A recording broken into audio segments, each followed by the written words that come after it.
जय माता दी, नमस्ते, प्रणाम। आप सभी लोग का स्वागत, अभिनंदन हमारे चैनल में है। आज आप सबके बीच में बहुत प्यारी सी गजल गीत लेके आए हैं। गीत आप सबको पसंद आए तो प्लीज़ वीडियो को लाइक, सब्सक्राइब एंड शेयर करें और अपना प्यार दुआ स्नेह दीजिए। यही उम्मीद आप लोगों से करती हैं और कमेंट बॉक्स में ज़रूर बताइए कि हमारी गीत आप सबको कैसे लगी। जय माता दी।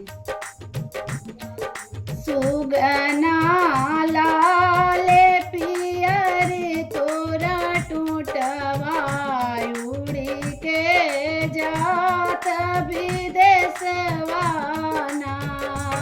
सुगना लाल पियर तोरा टूटवा उड़ी के जात विदेशवा ना।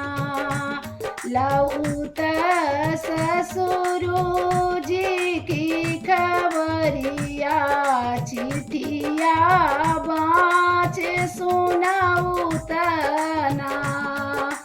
लाऊत ससुरु जी की खबरिया चिठिया बाँच सुनाऊत ना।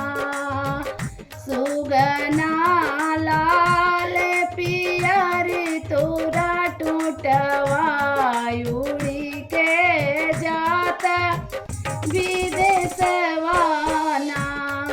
सुगना लाल पियर तोरा टूटवा उड़ी के जात विदेशवा ना।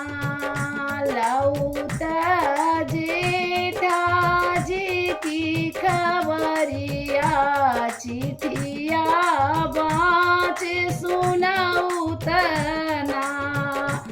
लाऊत जेठा जी की खबरिया चिठिया बाँच सुनाऊत ना।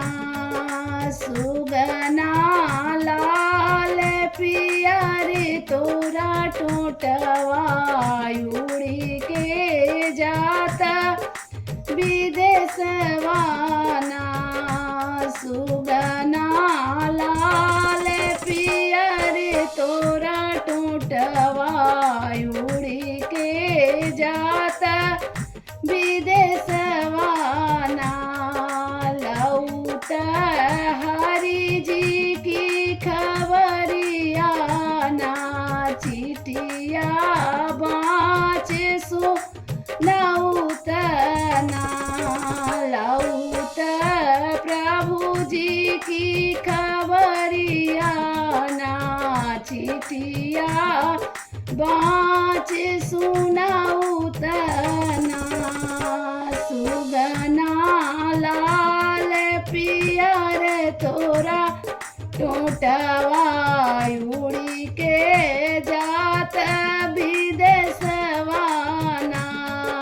सुगना लाल पियर तोरा टूटवा उड़ी के जात विदेशवा ना। जय माता दी। प्लीज़ वीडियो अच्छी लगे तो लाइक, सब्सक्राइब, शेयर करें।